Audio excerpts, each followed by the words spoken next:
What's going on, everybody? This is Ultimate iDevice Vids, and today in this video we're going to be doing a battery drain test between the iPhone 12 mini and the iPhone SE 2020. These are Apple's latest two most compact and comfortable devices in their iPhone lineup, so I'm curious to see how they stack up in a battery drain test. Now, as always, you should definitely take this test with somewhat of a grain of salt, as of course there's a variety of factors that contribute to how your battery life is going to be. It all depends on the tasks you're doing on your device and the age of the battery in your device, in addition to a variety of other factors such as the iOS version that you're running, etc. This being said, it's definitely worth mentioning that both of these devices have brand new batteries, so the batteries are in tip-top shape on both of these. So, as usual, in this video we're just going to be doing a few tasks on both of these devices and seeing how long each of them can hold a charge. And first, I'd like to show you that auto brightness is disabled on both of these devices, and now we're going to set the brightness on both of these to an equal amount using a lux light meter to measure the light output. So, in a dark environment, we isolated a portion of the screen of both of these devices to prevent the differing screen sizes from interfering with the light reading, and made necessary adjustments to the brightness levels so they're both emitting the same amount of light, being a pretty high amount of light. Also, if you're wondering about the differing levels in the brightness sliders there, that's due to the fact that different phone screens emit different amounts of brightness, so setting the same brightness percentage on two devices isn't necessarily going to result in the same amount of light being emitted from both devices. That's why we used the lux meter to calculate brightness. I also want to show you that both True Tone and Night Shift are disabled on both of these devices. Also, the battery capacity is at 100% on both. Once again, they both have new batteries.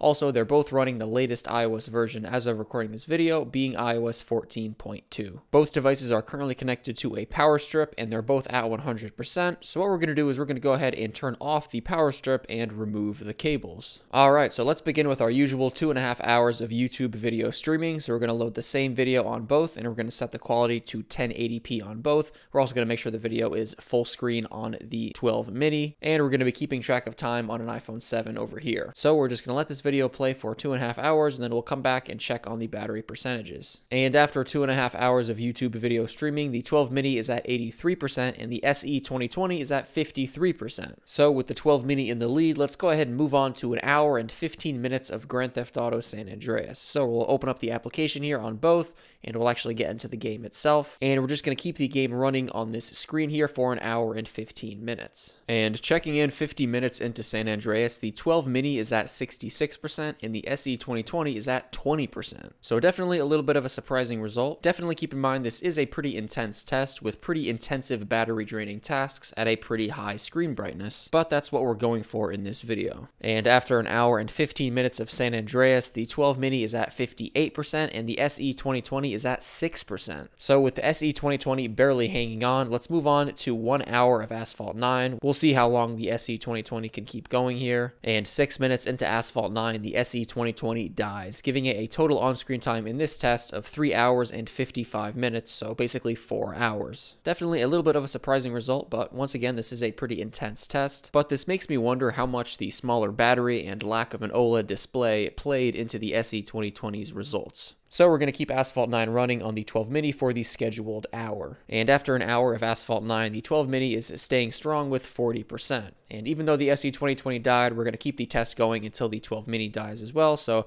we're just going to head over to Safari and go to apple.com, and we'll just stay idle on apple.com for 1 hour and 30 minutes. And checking in after an hour and a half, the 12 mini is at 30%. And at this point, I'm just going to go back to the YouTube video streaming test on the 12 mini. Once again, we're going to make sure it's at 1080p and full screen, and we're just going to run this until the 12 mini dies. And checking in a while later, 2 hours and 43 minutes into the final YouTube streaming test, the 12 mini is now at 9%. So holding up very well in the streaming test. And 3 hours and 47 minutes into the final video streaming test, the 12 mini dies, giving it a total on-screen time of 10 hours and 8 minutes in this test. So definitely some interesting results. But once again, this was a pretty intense test. Also keep in mind that the majority of the end of this test on the 12 mini was YouTube streaming. So for instance, if we threw in some more gaming tests, it probably wouldn't have lasted as long as it did. But if you guys use either of these devices, let me know down below in the comments section what your experience with battery life is like. Thank you guys so much for watching this video, and I'll catch you in the next one.